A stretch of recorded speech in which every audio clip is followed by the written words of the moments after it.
মাত্র 10 টাকায় গুঁড়ো দুধে বানান একদম দোকানের মতো নরম তুলতুলে ল্যাংচা। নমস্কার বন্ধুরা, এমএস কুকিংয়ে সবাইকে স্বাগত জানিয়ে আজকে শুরু করছি রেসিপি। এই ল্যাংচাটি একেবারে মুখে দিলেই মিলিয়ে যাবে, কোনো রকম ছানা তৈরি করার ব্যাপারই নেই, একদম ঝটপট বানিয়ে নেওয়া যায় যখন ইচ্ছা। আর তেমন কোনো উপকরণও লাগে না, বাড়িতে থাকা কিছু উপকরণ দিয়েই এই নরম তুলতুলে ল্যাংচার রেসিপিটি তৈরি করা যাবে। একেবারে দোকানের থেকেও কোনো অংশে কম নয়। তো আপনারা অবশ্যই এরকম প্রসেসে বানিয়ে দেখতে পারেন, কোনো ভুল হবে না। একদম 10 টাকায় দোকানের মতো পারফেক্ট ল্যাংচা তৈরি করে নিতে পারবেন। তো আমি এখানে গুঁড়ো দুধ 10 টাকার নিয়েছি। আমি এখানে গুঁড়ো দুধ 4 প্যাকেট নিয়েছি 10 টাকা করে। তো আমি গুঁড়ো দুধগুলোকে এখানে ঢেলে ফেলবো। তোমরা 2 প্যাকেট 3 প্যাকেট 5 প্যাকেট যে যেমন ইচ্ছা ব্যবহার করতে পারেন। তারপরে আমি এখানে দুধটা যতটা তার 3 ভাগের 1 ভাগ হচ্ছে আমি ময়দা নিয়েছি। আর এখানে আমি বেকিং সোডা দিয়ে দিয়েছি একদম 1 চিমটি। আর এখানে একটা ডিমকে ভালো করে ফেটিয়ে নিচ্ছি আমি। কিন্তু ডিমটা আমি সব দেবো না, ডিমটা এই একটা ডিমের 3 ভাগের 1 ভাগের অংশ দেবো আমি। একদম অল্প পরিমাণ আমি এটা মেশাবো। তো নিয়েছি একটুখানি ডিম। এবার নিয়ে নেব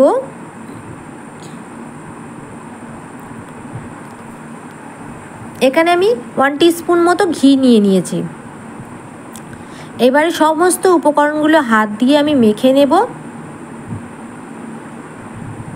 আর একটু জলের ব্যবহার করব, অল্প একটু জল দিয়ে হাত দিয়ে ভালো করে আমি এখানে মেখে নেব।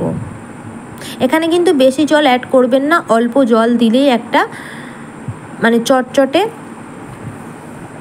হাত দিয়ে মাখতে মাখতে তো চটচটে মানে ধরনের ডিম দেবার জন্য কিন্তু ডিমের কোনো গন্ধ হবে না, এটা পারফেক্ট ল্যাংচাই হবে।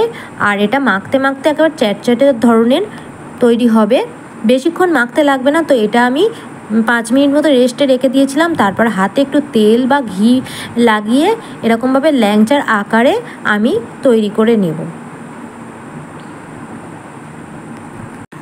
এইভাবে হাতের মুঠোতে করে নিয়ে গোল করে আর দুটো হাত দিয়ে আমি ল্যাংচা শেপে করে নেব। কোনো রকম কোনো ক্র্যাকস থাকবে না, খুবই মসৃণভাবে ল্যাংচাগুলো তৈরি হয়ে গেছে। এবারে আমি এখানে কড়াইয়ের মধ্যে তেল নিয়েছি, তেলটা কিন্তু হালকা গরম করে আমি সমস্ত ল্যাংচাগুলোকে এক এক করে ছেড়ে দেব। তেল কিন্তু বেশি গরম করলে হবে না, তেলটা হালকা গরম করতে হবে।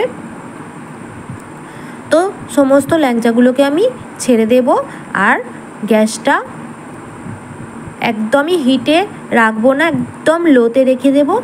আর এক এক করে ল্যাংচাগুলো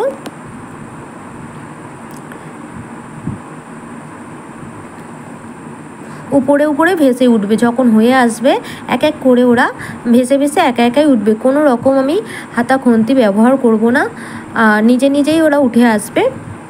তো আপনারা বানিয়ে দেখতে পারেন অবশ্যই, এরকমভাবে পারফেক্ট একদম ল্যাংচা একটা রেসিপি তৈরি করে নিতেই পারেন ঘরে। একদম এই প্রসেসে তৈরি করলে একদম দারুণ হবে। এই স্টেপটা কিন্তু ভীষণ ইম্পর্টেন্ট। একদম হালকা গরম তেলের মধ্যে ল্যাংচাগুলোকে ছাড়তে হবে। আর ওরা যতক্ষণ না নিজে থেকে উঠবে ততক্ষণ কোনো রকমের হাতা খুন্তি ব্যবহার করব না। তো ওরা নিজেরাই উঠে পড়বে।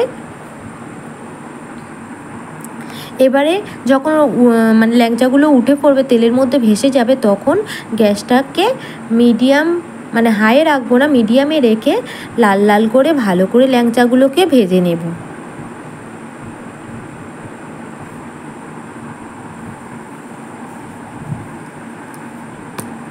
আপনারা আমার চ্যানেলে যারা নতুন তারা অবশ্যই চ্যানেলটিকে সাবস্ক্রাইব করার অনুরোধ রইল। আর কমেন্টস করে আপনারা জানাবেন যে কেমন হয়েছে আমার রেসিপিটি।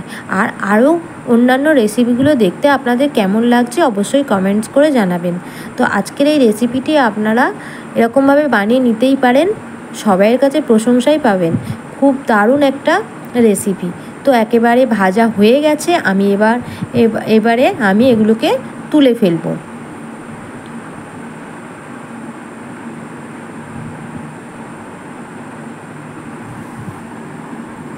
সুন্দর একটা কালার চলে এসছে, আর ল্যাংচাগুলোর সাইজেও অনেকটা বড় বড় হয়ে গেছে। এই ল্যাংচাগুলোর বাজারে 10 থেকে 15 টাকা মানে দাম, এই যা তৈরি হচ্ছে। তো আমি এগুলোকে তুলে ফেলবো, তেল ঝারিয়ে ঝারিয়ে তুলে ফেলবো। তো একেবারে কালারটা চলে এসছে, আর বেশি ভাজার দরকার নেই।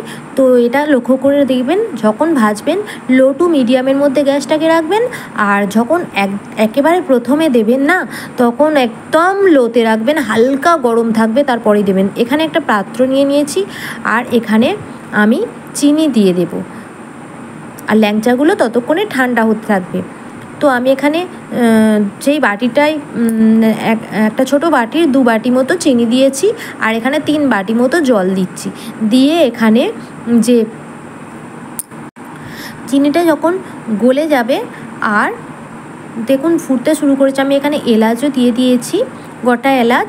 এবার যখন ফুটতে শুরু করবে তখন আমি ল্যাংচাগুলোকে ছেড়ে দেব, কিন্তু ল্যাংচাগুলো ঠান্ডা হওয়ার পরে অবশ্যই ছাড়বেন, না হলে অনেক সময় গুঁড়ো দুধের মিষ্টি কিন্তু চুপসে যায়, তাই জন্য ঠান্ডা হওয়ার পরেই দেবেন।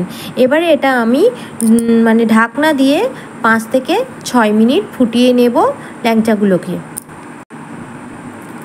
মিষ্টিগুলোকে আমি কিন্তু গ্যাসের ফ্লেমটা একদম লোতে রেখে, আর এখানে আমি 5 থেকে 6 মিনিট বা 10 মিনিট আমি একদম ফুটিয়ে নেব।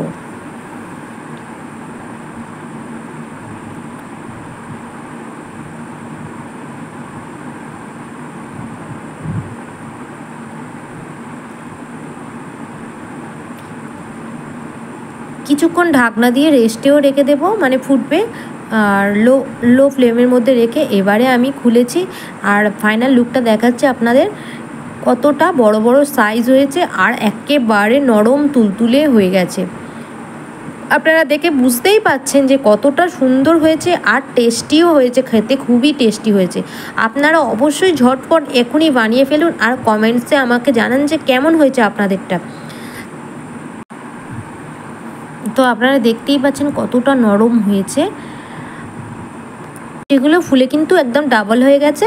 এবারে আমি এটাকে আরও ঢাকনা দিয়ে আরও আমি কিছুক্ষণ রেখে দেব, বা আপনারা সারা রাত বা সারা দিন রাখলে যতটা রাখবেন ততটাই ফুলবে। আমি আধা ঘন্টা পরেই দেখাচ্ছি।